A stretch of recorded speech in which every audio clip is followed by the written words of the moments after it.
Ya, ayah bunda sekalian, parents sekalian, kali ini kita jumpa lagi dengan Instagram Live dari RSA Kendang Sari Ber Surabaya. Kali ini saya Dina bersama dengan Dr. Ernawati Darmawan. Beliau adalah dokter spesialis obstetri dan ginekologi, konsultan feto maternal dari RSA Kendang Sari Ber Surabaya. Mams, ayah bunda sekalian, nanti kita akan bahas tentang kenali preeklamsia sejak dini. Nah, untuk ayah bunda yang nanti ada pertanyaan, bisa ketik di kolom komentar di situ, nanti akan dijawab langsung oleh Dokter Ina. Kali ini kita lebih ke arah ngobrol santai ya. Dokter sudah ada beberapa pertanyaan. Dokter, silakan dok, bahwa ini kita akan bahas tentang eklamsia itu sendiri dan pre-eklamsia sendiri itu seperti apa sih dok? Silakan dok, singkat saja. Oke, sorry tidak tidak. Selamat siang semuanya, Mbak Dina dan semua bunda-bunda di rumah. Kita mau ngobrol tentang preeklamsi ya. Preeklamsi itu kalau orang awam, istilah awamnya itu adalah keracunan kehamilan. Kenapa kok disebut keracunan kehamilan? Jadi karena hamil, ibu-ibu yang sebelumnya nggak apa-apa nih, normal-normal aja, kemudian menjadi tensinya naik. Kemudian ada gangguan yang lain, misalkan gangguan di ginjal, gangguan di livernya gitu, yang terjadi akibat kehamilannya gitu. Jadi sebelumnya nggak apa-apa, sebelumnya normal-normal aja. Terus pas hamil, karena tubuh berespon berbeda dengan adanya janin itu, akibatnya akan mengalami komplikasi, yaitu ditandai dengan adanya hipertensi atau tekanan darah tinggi. Tekanan darah tinggi itu biasanya tensinya naik lebih dari 140/90. Terus ada satu gangguan organ. Gangguan organ itu misalkan ada protein urin, kita nyebut protein urin itu di kencing, biasanya itu nggak ada protein, ini ada proteinnya. Atau di liver, ada peningkatan fungsi livernya, ginjalnya juga mulai terganggu. Dan kelainan ini biasanya akan muncul setelah hamilnya tuh 5 bulan. Jadi awal-awal nggak apa-apa, tahu-tahu setelah 5 bulan atau kadang-kadang menjelang persalinan, oh tiba-tiba tensinya naik gitu. Tiba-tiba ada sesuatu. Nah, itu ciri khasnya preeklamsi.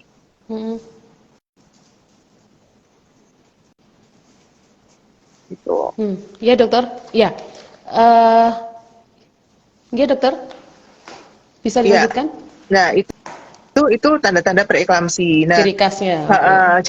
jadi kalau misalkan kenapa preeklamsi itu kita bahas ya, apa bahayanya cuma tensi naik aja kan nggak apa-apa sih gitu kan. Nah, masalahnya kalau misalkan seseorang itu mengalami preeklamsi, kalau misalkan preeklamsi ini ada yang preeklamsi saja atau preeklamsi dengan gejala yang berat. Nah, yang kita khawatirkan kalau preeklamsi dengan gejala yang berat. Nah, preeklamsi dengan gejala yang berat itu yang gimana? Yaitu kalau tensinya tuh naiknya tinggi. Nah, tinggi itu berapa? Lebih dari 160/110. Atau disertai gejala-gejala yang berat. Gejala berat itu apa? Misalkan ibunya bisa jadi ada kejang, bisa jadi sesak gitu, bisa jadi gangguan darah pada ibunya gitu. Nah, kenapa ini kita waspadai? Karena kalau ada komplikasi itu bisa membahayakan nyawa ibu dan bayinya tentu. Janinnya. Gitu. Iya dokter. Dokter, yang tadi kan dibahas tentang keracunan kehamilan adalah istilah yang biasanya digunakan untuk menyebut preeklamsia sendiri, dok ya. Biasanya yang tadi dokter sampaikan ciri khasnya itu trimester kedua, usia 5 bulan ya dok, usia 5 bulan dengan tensi 140/90 ke atas seperti itu. Apakah misalnya nih pada kehamilan pertama, kemudian pada kehamilan kedua, apakah bisa berulang seperti itu dokter? Nah, kalau misalkan kehamilan pertama Mbak itu bisa terjadi preeklamsi, maka kehamilan kedua resiko untuk terjadi preeklamsi lebih tinggi lagi gitu. Berarti memang ada sesuatu nih di tubuh ibu yang beresponnya berbeda, sehingga kalau anak pertama preeklamsi, yang kedua itu bisa jadi preeklamsi, dan yang kedua itu kadang-kadang menjadi lebih berat dibanding yang pertama.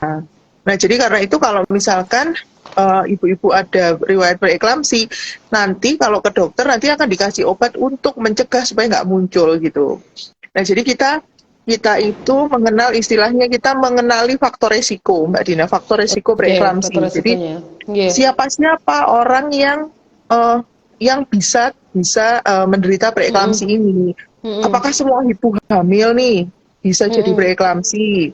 Nah, sebenarnya karena faktornya hamil ya semua ibu hamil itu bisa jadi preeklamsi. Oke. Namun ada kelompok tertentu yang dia mempunyai kans lebih tinggi untuk jadi preeklamsi. Nah, contohnya apa? Contohnya Mm-mm. misalkan hamil anak pertama. Oke. Kalau hamil anak pertama itu kenapa? Karena eh, seseorang itu bisa hamil karena hubungan antara sel telur dan sperma ya, Iya. dan sperma suami. Nah, karena terjadinya konsepsi hubungan ini, kemudian terjadi kehamilan, akhirnya dia terjadi hamil, ibu itu mungkin masih belum beradaptasi nih dengan hasil konsepsi dengan sperma suaminya, sehingga faktor risikonya ibu primigravida, dan kemudian yang sering adalah jarak antara hamil menikah dengan hamil itu pendek. Itu kadang-kadang memicu Langsung gitu, Dok. Oh, berisiko, bisa, iya, Dok ya? langsung gitu. Jadi Oh, artinya kenalannya oke. belum lama tuh, nanti dia berisiko. Terus kemudian hamil terlalu muda atau hamil terlalu tua. Mm-mm. Terlalu muda itu berapa? Kurang dari 20 tahun. Terlalu tua Usianya berapa? ya. Ya betul, Usianya ibunya usianya. ya, Dok ya. Usia Mm. ibunya. Terlalu tua itu berapa? Kalau dia lebih dari 35 tahun, itu disebut terlalu Mm-mm. tua atau terlalu muda. Terus kemudian ada riwayat keluarga preeklamsi, terutama misalkan ibunya dulu waktu Mm. hamil dia Iya. preeklamsi, maka ada Mm-mm. kemungkinan dia juga hamil menjadi preeklamsi juga. Oh, bisa kayak gitu, Dok ya? Bisa, bisa. Menurun Terus gitu. Oh, betul, oke. betul. Terus kemudian kalau misalkan ini Mbak, ada obesitas, ada Oh, obesitas, obesitas. Oke. obesitas. Jadi kalau pada ibu-ibu yang obes, maka dia berisiko Mm-mm. terjadi eh, preeklamsi ini. Karena pada obesitas itu, dimana kalau misalkan lemak itu berlebihan, secara Mm-mm. teori dia akan berakibat terjadinya inflamasi. Nah, ini yang memicu terjadinya preeklamsi. Kemudian ibu-ibu Hmm. dengan ada diabetes. Jadi Oh, seorang oke. yang belum hamil dia ada diabetes, risiko untuk Mm-mm. terjadi preeklamsi tinggi. Atau seseorang yang punya autoimun, jadi udah ada autoimun, kemudian dia hamil, maka risiko untuk terjadi preeklamsi tinggi. Atau dia Hmm. punya Oke. hipertensi sebelumnya, orang yang hipertensi, Oke. kemudian uh, dia menjadi hamil, maka dia berisiko untuk terjadi preeklamsi. Nah, ini kita sebut sebagai faktor resiko. Nah, kalau ibu-ibu hamil, biasanya maka kenapa kita sarankan untuk selalu berkonsultasi, untuk datang, karena nanti kalau diketahui ada Mm-mm. faktor-faktor Mm-mm. yang kita sebut tadi, itu Mm-mm. bisa kita berikan treatment, Mbak, untuk mencegah. Jadi, apakah preeklamsi bisa dicegah? Oh, bisa. Bisa kita lakukan untuk mencegah supaya tidak muncul gitu. Ya. Hmm. Dokter, kalau kehamilan kembar itu, Dok, kehamilan kembar itu apakah bisa memicu apa dari faktor risiko itu termasuk dalam golongannya nggak sih, Dok? Iya, iya, betul. Betul, Mbak Dina. Jadi hamil kembar itu salah satu faktor risiko. Faktor risiko Hmm. untuk terjadi preeklamsi. Kenapa? Karena pada hamil kembar itu Mm-mm. trofoblasnya atau sel-sel kehamilannya itu kan berlebihan ya dibanding yang hamil Oke. normal. Maka Mm-mm. kalau dia hamil, maka dia berisiko untuk terjadi preeklamsi yang lebih tinggi dibandingkan kalau hamilnya satu gitu. Hmm. Lebih lebih beresiko ya, termasuk tak tadi. Ya. Dokter, mohon maaf, dokter boleh ke pertanyaan nggak sih? Ini sudah ada 10 pertanyaan sih sebenarnya. Boleh ya, Dok ya? Oh, boleh Sambil kita dong, ngobrol. boleh. Langsung aja ya, Dok ya. Siap, siap. Oke. Dokter, kalau ibu yang dulunya memiliki darah rendah, apakah bisa terkena risiko yang tadi, Dok? Oh, ibu dengan memiliki darah rendah, Dok, terus hamil, apakah juga memiliki risiko darah tinggi juga nantinya? Sebenarnya kalau ibu itu darah rendah pada saat hamil, sebetulnya ya dia tidak resiko tinggi untuk terjadi preeklamsi. Jadi pada saat hamil, tubuh kita itu berespon. Jadi bayi itu kan pinter nih Mbak Dina, bayi itu Iya. pinter ya. Nah, kalau dia itu nempel di ibunya, maka ibunya itu harus nurut sama dia. Pokoknya ibunya harus nurut sama maunya bayinya. Maunya bayinya apa? Dia dapat pasokan makan yang cukup, dia dapat aliran darah yang cukup, sehingga apa? Pembuluh darah ibunya itu harus rileks supaya aliran darahnya lancar. Nah, itu dipengaruhi oleh sel-selnya bayi. Nah, sehingga kalau ibu tadi itu tensinya rendah sebelum hamil, pas hamil biasanya jauh lebih rendah lagi. Itu normal. Nah, tapi Normal justru ya. kalau sebelum hamil itu tinggi, maka kalau misalkan dia berespon normal, harusnya dia tensinya akan sedikit rendah, lebih rendah. Tapi kalau justru malah tinggi, itu malah risiko tinggi. Tapi kalau tensinya rendah, itu bukan masuk faktor risiko. Tidak termasuk dalam risiko, Mam. Jadi tadi pertanyaan Mam tentang jangan khawatir kalau untuk bunda-bunda yang dengan tensi rendah tidak termasuk dalam risiko di preeklamsi tadi ya. Tapi harus kontrol ya ke dokter seperti itu. Dokter, ini ada pertanyaan selanjutnya. Dokter, pada usia kehamilan berapakah umumnya preeklamsia terjadi? Karena saya khawatir dari keluarga saya ada yang mengidap PE atau preeklamsia tersebut. Jadi preeklamsi itu terjadi setelah usia hamilnya 20 minggu. Jadi setelah 5 bulan.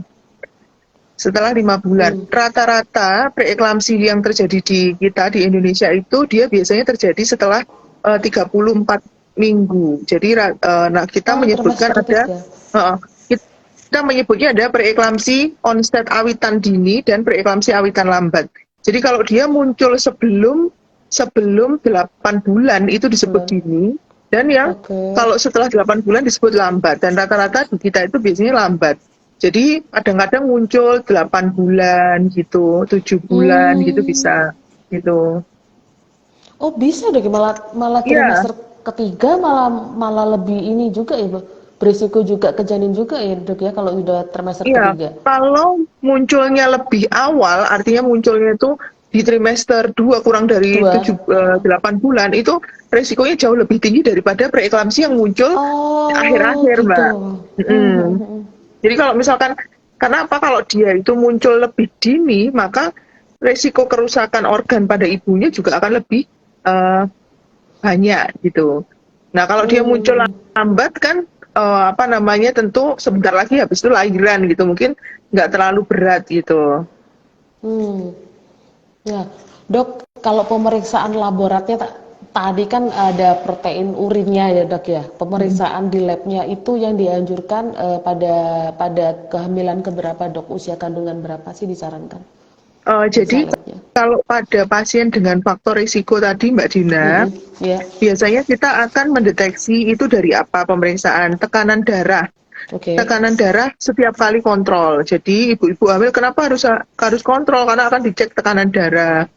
Kalau tekanan darahnya pada pemantauan kita terjadi peningkatan, maka kita akan periksakan protein urin tadi. Tapi kalau tekanan darahnya dalam pengamatan kita normal ya tidak diperlukan. Biasanya kita memerlukan pemeriksaan laboratorium itu pemeriksaan laboratorium dasar. Dasar itu artinya yang wajib. Nah, itu termasuk pemeriksaan kencing itu biasanya pada pertama kali periksa ke dokter, ke bidan, ke puskesmas, biasanya tuh biasanya diperiksakan. Kalau misalkan ke puskesmas, nah itu nanti dibawain sama dokternya, bidannya periksa lab ya. Nah, itu biasanya sudah termasuk protein urin. Nah, tapi yang mempunyai arti pada pemeriksaan preeklamsi itu kalau ada hipertensi. Kalau ada darah tinggi ya. Oke, ketika sudah diketahui itu harus untuk pemeriksaan lanjutan ya, Dok ya, seperti itu ya. Oke. Dokter, pertanyaan selanjutnya nih, Dok. Dokter bertanya, apabila tensi saya pernah 1 kali di 140 di usia kandungan 4 bulan, apakah nantinya ada potensi preeklamsia, Dokter? Nah, di usia kalau misal pas 4 bulan 1 kali aja ya. Satu kali aja ya. Nah, jadi syarat untuk kita mendiagnosis preeklamsi itu, Mbak Dina, ada peningkatan darah. Ada peningkatan darah darah yang biasanya setelah diulang 2 kali, itu hasilnya tetap sama setelah pasien itu beristirahat. Jadi misalkan dicek kok tinggi, kadang-kadang kan baru datang nih tadi keburu-buru, habis itu tinggi itu bisa. Nanti makanya ntar diulang lagi setelah beristirahat kira-kira 2 jam diulang, hasilnya tetap tinggi, maka kita akan lanjutkan pemeriksaan laboratorium. Nah tapi kalau cuman sekali aja pas umur 16 minggu ya tadi sekali, habis itu normal terus nggak ada masalah, kok mungkin pada saat itu karena faktor lain ya, bukan ini mungkin loh. Tapi kalau misalkan mulai 14 minggu, 16 minggu, 140, habis itu 130, 140, iya, sangat mungkin iya. Tapi kalau misalkan cuma sekali tok, mungkin enggak. Jadi makanya kenapa harus diulang kalau misalkan untuk lebih meyakinkan diagnosa, betul, untuk penegakan diagnosa tadi ya dok ya, jadi harus ada diulang seperti itu ya mam. Jadi apabila masih ada rasa khawatir itu nanti ada apa pemeriksaan lanjutan ya untuk penegakan diagnosa para dokter, seperti itu ya dokter ya. Ya. Oke dokter, mau tanya lagi nih dokter, bila alami, oh ini sudah, apa dampak jangka panjang dari eklamsia dokter? Dampak jangka panjang. Nah, ini pertanyaan yang bagus sekali. Jadi kan preeklamsi tadi jangka pendeknya tuh, Ya. dia bisa menyebabkan kan komplikasi nih pada Betul. ibu maupun bayi. Ya. Bisa terjadi sesek, kejang, komplikasi bayinya, hambatan pertumbuhan dan sebagainya. Nah, jangka panjang itu juga bisa berdampak pada ibu dan pada bayi. Kalau pada ibu, maka ibu-ibu yang mengalami preeklamsi, maka dia berisiko untuk terjadi hipertensi yang menetap, Mbak Dina. Terjadi risiko hipertensi. Jadi maksudnya begini, kan secara teori kalau misalkan preeklamsi tadi itu karena hamil. Jadi kalau nggak hamil, mestinya kan ya sembuh ya. Betul, gitu. betul. Nah, tapi ternyata dari penelitian, jadi kami melakukan penelitian di Rumah Sakit Dr. Sutomo, kami amati ya selama 2 tahun itu, jadi kira-kira yang melahirkan 5 tahun sebelumnya dengan preeklamsi, pasien kita kunjungi lagi, ternyata yang hipertensi menetap tuh hampir 50%. Jadi resikonya bisa 5 kali lipat untuk terjadi hipertensi yang menetap. Jadi setelah terjadi preeklamsi, maka ibu ini harus mewaspadai. Apa yang harus diwaspadai? Apakah tensinya menetap? Kemudian perubahan lifestyle, misalkan yang sebelumnya kegemukan harus diet, harus olahraga, supaya tensinya nggak menetap, karena risk untuk terjadinya tensi yang menetap itu 5 kali gitu loh, 5 kali lebih tinggi dibandingkan dengan yang nggak mengalami preeklamsi. Jadi makanya setelah melahirkan nggak cukup ya udah wis beres gitu, tetap harus kita kita pantau. Kita amati biasanya 1 bulan. Normalnya kalau misalkan preeklamsi saja 6 minggu sesudah melahirkan tensi akan kembali normal. Nah, kita mesti waspada kalau misalkan sudah 6 minggu sesudah melahirkan tensi ini masih tetap tinggi.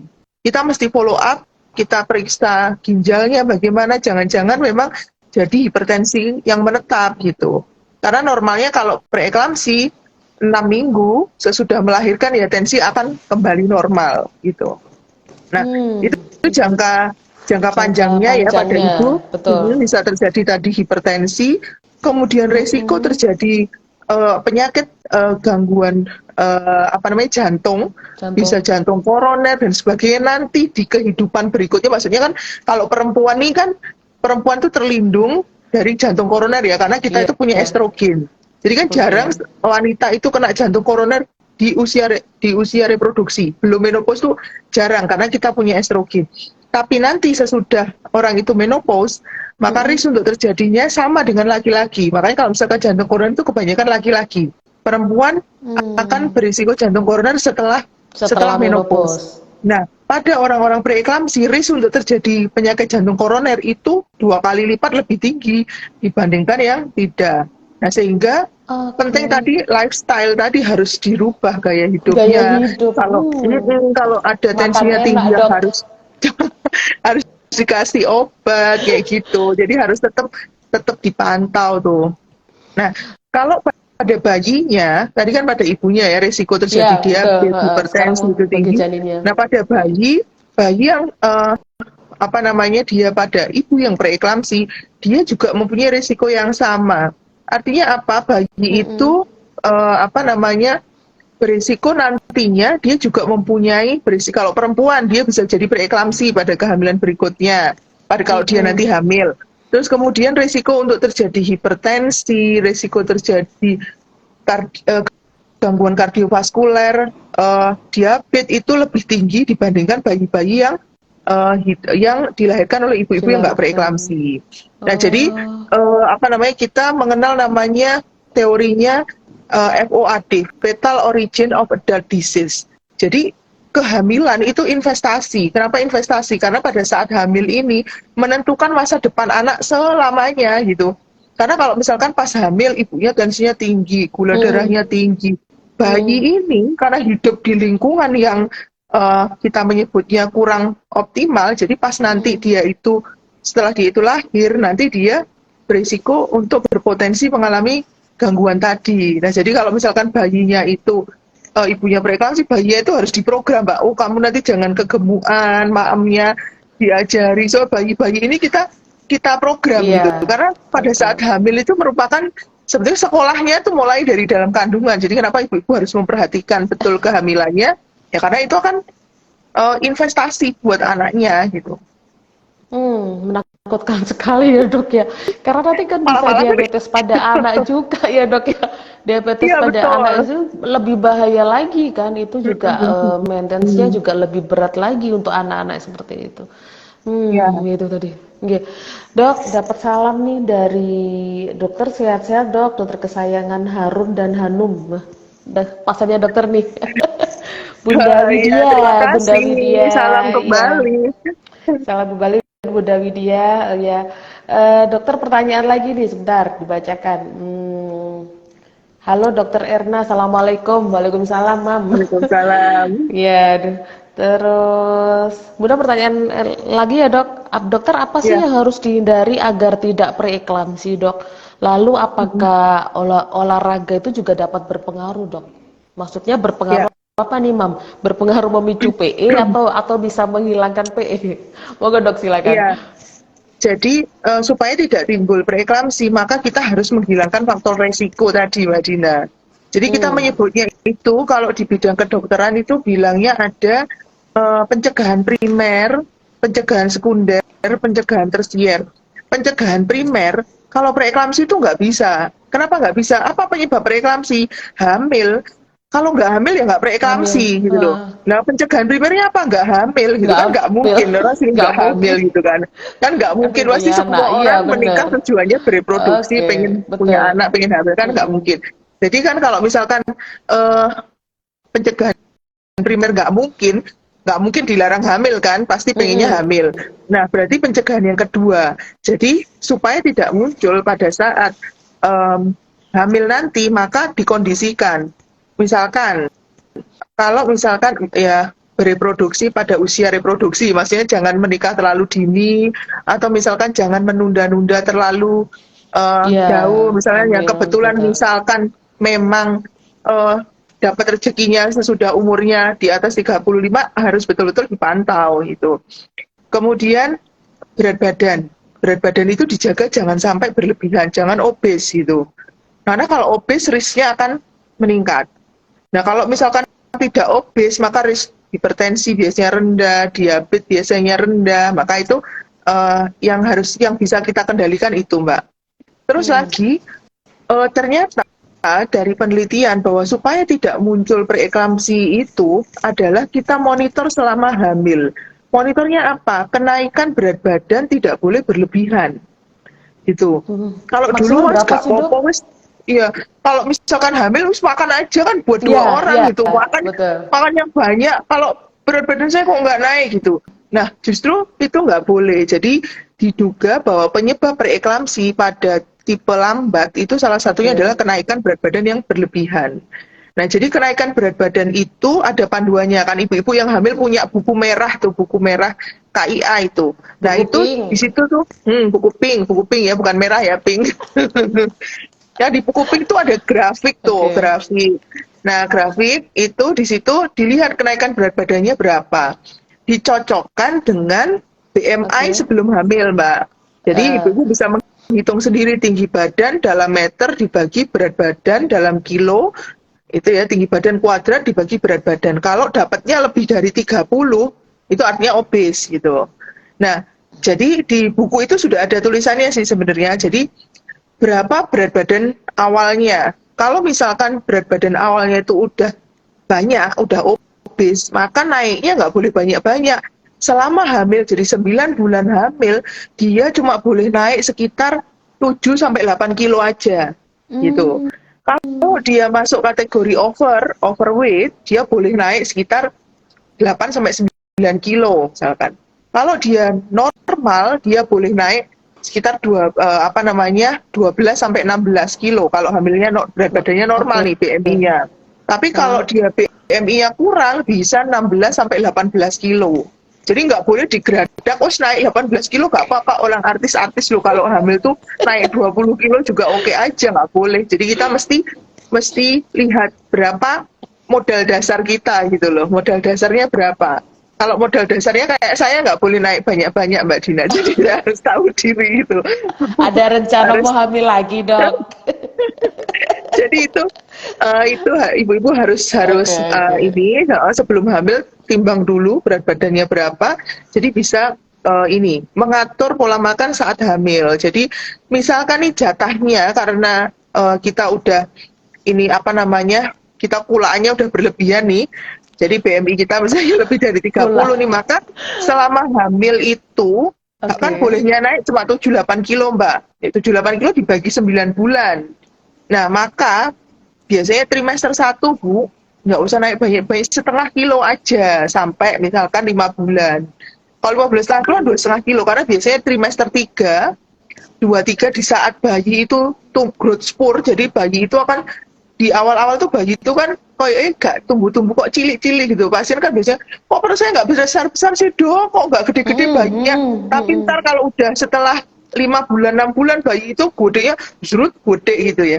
Nah pada saat itu berat badan ibu juga demikian. Jadi berat badan ibu setelah trimester kedua itu dia akan naik dengan cepat gitu. Karena masa bayi yang bertambah, ketuban yang bertambah lebih cepat, Iya. dia akan menyebabkan penambahan berat badan ibu akan lebih banyak. Sehingga kita berhemat di awal, gitu. Di awal itu setengah kilo aja, supaya pada saat trimester 2, kalau misalkan dia trimester 2 akhir, masuk trimester 3, dia naik cepat, itu jadinya nggak kelebihan, gitu. Saya selalu kalau ada pasien, oh beratnya berapa, oh kebanyakan ini Bu, besok harus agak direm gitu.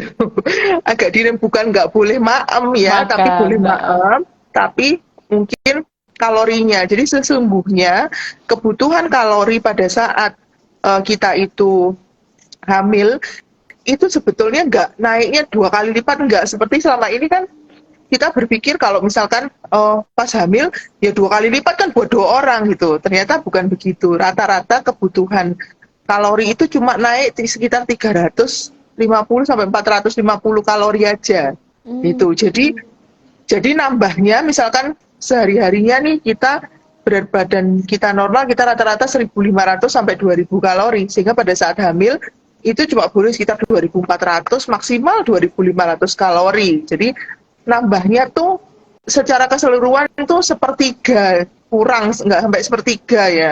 Makanya jadi pola makannya ya tetap aja jangan ditambahin yang berlebihan gitu. Nah, ini yang itu tadi saya simak tadi itu awal-awal hamil, aduh beratnya kok cuma naik sekian on ya dok. Nah terus maamnya Hmm. dibanyakin, Oh, makan ice cream, oh, makan macam-macam bener. nih. Terus terus di total pada trimester ketiga sudah 20 kilo lah. Terus kalau udah terlanjur gitu gimana dok?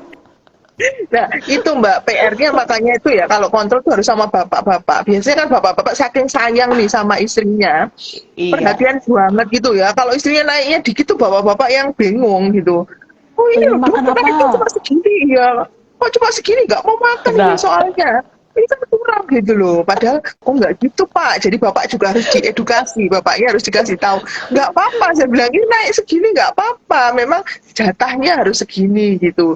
Jadi harus bisa saling mengingatkan. Nggak bapaknya support belikan makanan terus istrinya biar naik berat badannya. Ya karena saking sayangnya perhatian istrinya iya, hamil gitu kan. mm-mm. Nah, Jadi kita harus itu, Bapak misalkan Ibu, misalkan boba terus setiap hari Dok gitu. Waduh. Oh, Itu ada gitu kadang ya, Dok ya? gulanya, ini boba terus setiap hari ya harus bobanya, Bapak harus mengingatkan Pak Waduh. bobanya jangan tiap hari gitu. Jadi Bobanya harus dikirim ke dokter kerjasama. Erna saja, Dok, berarti. Bobanya dikirim ke dokter Erna Oh saja sama benar-benar, biar susternya. saya aja yang tambah gemuk ya. Dikirim ke kami saja ya, Bapak, dan bobanya nanti. Jangan, jadi mungkin ya itu tadi, Dok, ya memang perlunya mengedukasi pasang ya, Dok, ya bukan Betul. pada satu orang. Jadi makanya kalau Jadi kontrol, Bapak-bapak harus ikut nganter nih, biar tahu update-nya juga gitu. nganter dan masuk ke ruang dokter, Bapak. Tidak Biasanya tunggu di bapak-bapak ruang kan terima tunggu. beres nih Mbak, udah masuk sendiri tak tunggu di mobil gitu dia. Iya, males antri. Dokter, ada pertanyaan lagi nih, Dok. Oh ya, ini ada masukan dari Bunda Widya. Dokter, hamil pertama PE, lanjut HT menetap, hamil kedua hamil dengan tensi tinggi. Kalau hamil ketiga risiko tinggi juga ya, Dok. Iya, iya Bu Widya, aku sangat ingat sama Bu Widya soalnya deg-degan kalau dia naiknya. Aduh, ya Iya, Allah. tetap berisiko dan apa namanya, tentu juga berkaitan dengan faktor usia, kenaikan dengan berat badan juga. Jadi PR-nya harus lifestyle itu dan dijaga tensinya tidak terlalu tinggi supaya kalau nanti hamil lagi, maka kita bisa mengendalikan. Jadi kalau misalkan pas awal hamil atau sebelum hamil tensinya sudah tinggi sekali, maka pada saat hamil itu bisa dipastikan dia akan semakin tinggi tensinya. Nah, Aduh, lebih jadi beresiko. kita akan sulit untuk mengendalikan. Jadi karena itu kita selalu berpesan kalau misalkan hamil kemudian tensinya tinggi, berarti Bu ini tensinya harus dikontrol, ini harus diminum terus obatnya. Sampai nanti kalau misalkan mau merencanakan hamil lagi masih apa namanya overweight atau obesitas itu diturunkan dulu, tensinya kita turunkan supaya nanti kita bisa mengelola dengan baik pada saat hamil gitu. Nah itu Ya tadi. tentu nanti kalau misalkan tensinya itu bisa terkontrol, harapannya kita kan kasih obat anti hipertensi, kasih obat-obatan untuk mencegah supaya tidak semakin tinggi, kita berikan obat-obatan untuk mencegah terjadinya preeklamsi atau komplikasinya selama kehamilan itu. Dan Iya, iya. obat-obat untuk mencegah terjadinya preeklamsi itu Mbak Dina harus kita berikan sejak trimester 1.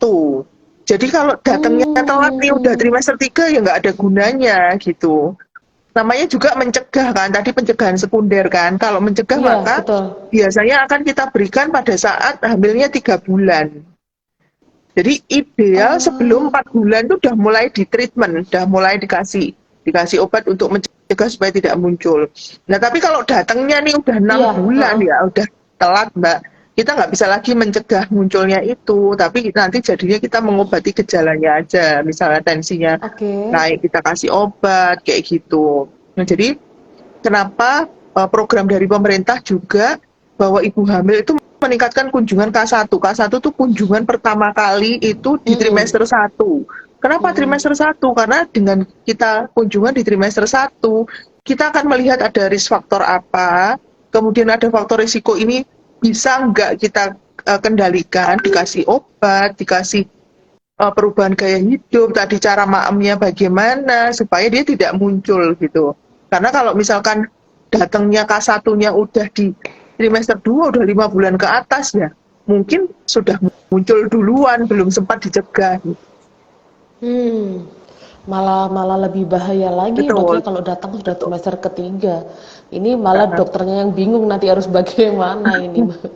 Ngaten Iya, ya, Dok. iya. Dokter, ada pertanyaan lagi, Dok. Dokter, untuk konsumsi garam apa juga berpengaruh sih, Dok, pada preeklamsi? Preeklamsi. Kalau preeklamsi tidak berpengaruh, jadi nggak ada Oke. pengaruhnya karena kebanyakan maem garam, eh, asin-asin enggak. Kalau preeklamsi tidak dipengaruhi oleh garam. Oke. Tapi kalau ibu hamil yang sudah hipertensi kronis, jadi dia sebelum hamil itu sudah hipertensi, maka garam Oke. berpengaruh, maka dietnya rendah sodium. Tapi kalau Oke. misalkan bukan hipertensi sebelumnya tensinya normal, enggak pengaruh garam. Hmm. gitu. Jadi bukan karena garam tadi ya, Mbak, Ayah Heeh, Bunda tadi yang tanya. heeh. Jadi tidak kecuali tadi ada hipertensi kronis tadi lah, ini pasti akan berpengaruh karena mungkin sebelumnya sudah sebelum hamil pun sudah ada tensi tinggi juga ya dok ya. Mm-mm. Dokter ada pertanyaan lagi nih dok. Dokter apakah ibu hamil dengan hipertensi bisa melahirkan normal sih dok? Jadi ibu hamil dengan hipertensi apa bisa melahirkan normal? Masih ada Mm-mm. kemungkinan untuk bisa lahir normal. Jadi kita akan melihat apakah tensinya ini bisa dikendalikan. Kalau tensinya ini bisa dikendalikan, masih bisa untuk lahir normal. Gitu. Jadi Hmm. tidak harus kalau misalkan hipertensi harus sesar, enggak. Jadi kita akan lihat berapa tensinya pada saat persalinan. Kalau misalkan tensinya itu masuk kategori ringan sedang, jadi nggak lebih dari 160 per 110, Mm-mm. biasanya bisa terkontrol dengan obat, maka masih ada apa namanya, kemungkinan untuk lahir normal besar gitu. Oh ya, dokter pertanyaan lagi nih masih ada. Eh, Dokter, apakah ibu hamil yang selalu merasa cemas bisa menyebabkan preeklamsi? Uh, Dari Bunda Winda. uh, ya, jadi apakah ibu hamil yang selalu merasa cemas bisa preeklamsi? Ah, ah. Sebenarnya tidak berkaitan dengan secara langsung ya. Ada memang beberapa penelitian yang meneliti apakah hubungan kecemasan dengan resiko terjadinya preeklamsi. Ya, apa namanya, karena cemas itu stres ya. Stres bisa Mm-mm. meningkatkan resiko terjadinya inflamasi, hormon-hormon yang tidak baik itu meningkat, maka akan memicu terjadinya itu. Tapi tidak secara langsung sebetulnya. Tapi apa namanya, apakah stres terus jadi preeklamsi? Tidak selalu sebenarnya. Tapi iya, karena kalau kita itu stres, maka akan keluar hormon stres. Hormon stres itu akan mempengaruhi seluruh mekanisme tubuh kita gitu. Jadi ibu hamil harus Oke. happy, jangan stres, jangan cemas gitu ya, Bu Winda ya. Jadi bawain happy aja gitu. Gitu. Bawain happy saja. Terus tadi itu Heeh. tentang lifestyle. Maksudnya lifestyle di sini bolehlah belanja kan bikin happy. Cuman maknya juga harus dijaga. Itu tadi ya dokter ya. Dokter, pertanyaan terakhir dokter. Dokter bagaimana dengan kaki tangan dan wajah bengkak saat usia kehamilan 36 minggu? Mm-mm. Jadi kalau kaki tangan bengkak pada usia kehamilan 36 minggu, asalkan tensinya itu normal, itu ya masih wajar. Jadi kalau Oke. dulu pada saat zaman saya masih sekolah di Hmm. kedokteran ya, itu kriteria preeklamsi itu 3, hipertensi, proteinuri, sama udim bengkak gitu. Tapi sekarang bengkak ini nggak masuk lagi di kriteria, karena orang Oh, hamil oke. pun nggak tensinya nggak preeklamsi itu bisa bengkak. Karena apa? Pada saat hamil sudah besar, alir balik, jadi aliran darah itu kan mengarah ke kaki, ini kaki balik lagi ke atas ke jantung, dipompa lagi. Nah pada saat orang itu hamil, perut yang membesar ini akan menghambat aliran darah dari kaki naik ke jantung karena tertekan perut, sehingga ibu hamil pada saat siang hari dia beraktivitas, duduk, jalan, nah dia kakinya bengkak. Terus kemudian Mm-mm. karena pengaruh hormon kehamilan, hormon estrogen, orang hamil tuh mukanya jadi sembab, kayak seger gitu ya ibu hamil tuh. Nah itu jadi mereka kalau hamil kok jadi cantik ya, soalnya kalau hamil tuh mukanya seger karena ada hormon estrogen gitu. Nah kalau tensinya normal, bengkak, terus apa namanya, kakinya bengkak, mukanya jadi bengkak, cincinnya nggak cukup, itu ya belum dianggap preeklamsi, bukan preeklamsi gitu. Tapi kalau ada tensi tinggi, ada bengkak, tensinya tinggi, oh iya itu mungkin itu preeklamsi. Tapi kalau tensinya normal, insya Allah bukan. Gitu. Nah, selama masih tensinya normal, jadi belum tentu tanda-tanda dengan kaki tangan dan wajah bengkak itu menuju ke preeklamsi belum tentu ya, Mam. Ya, belum Dokter, tentu. dokter kita di penghujung acara nih, Mm-mm. sudah closing ya.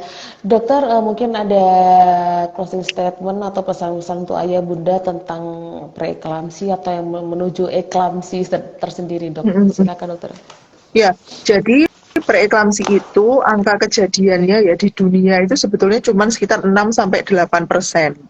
Artinya nggak Oke. terlalu banyak ya. Tetapi di Indonesia itu entah kenapa preeklamsi itu cukup cukup tinggi ya. Cuma cukup Eh, tinggi. Jadi kalau misalkan di rata-rata di populasi di Indonesia itu kurang lebih hampir 20%-an gitu. Jadi cukup tinggi.